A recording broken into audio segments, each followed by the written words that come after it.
Motorhead Garage, presented by Top Coat, coming to you from Borla Commerce Park.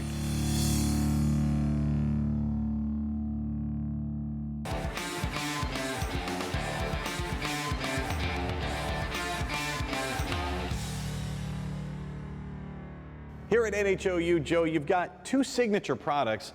Tell me what the difference is and how they work under my car. So basically, same product.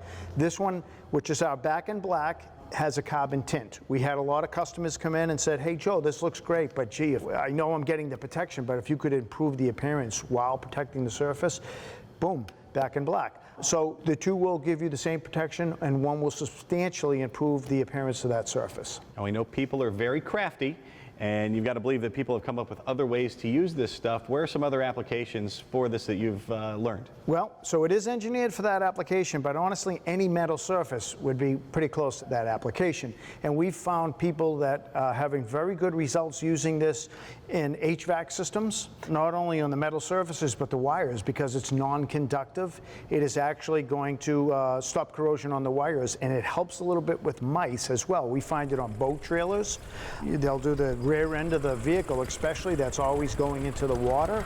It is a great agricultural use on farm equipment. It helps hay equipment, different types of lawnmowers or brush hogs. And you touched on it, mice have been a problem, and you've developed a new product specifically to address that. Yes, so that was from one of our great customers who came in and said, hey, listen, this is a big problem. One of the ways I solved it was with a menthol. I know that that is a deterrent, so what we did was we added menthol to our clear oil, and we also know that the oil is a deterrent, because in my shop, when we spray vehicles, these mice, if they're in there, they're gone. And everyone had mice in our complex except us, and it was because they did not want to step on this oil. Well, you combine that with the smell, and we've added one thing else additional, which makes it smell like a cat urine, which is predatory. It's a very effective way to keep rodents out. Well, you can keep the mice away, you can keep the rust away, and you can find out how at NHOilUndercoating.com. Well, here she is, the Dauber Cruiser. You've seen her before on our show, and really, who doesn't have an SUV these days? It's kind of what everybody drives.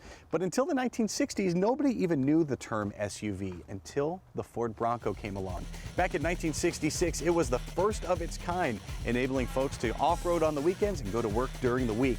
We had the good fortune of visiting the Bronco Super Celebration in Townsend, Tennessee, and we got to meet all kinds of really cool Bronco owners. When the Bronco came into play, you know, it was popular right off the bat in '66. I think the design was basically like a 1962 Ford pickup, just shortened up. Basically, a very simple vehicle. I don't know what it is about the Bronco. It's like the best of a car and a truck. It really was ahead of its time because it's the wheelbase and maneuverability. You get it through the woods, go hunting with it, go camping with it, and that's really how the SUV craze started.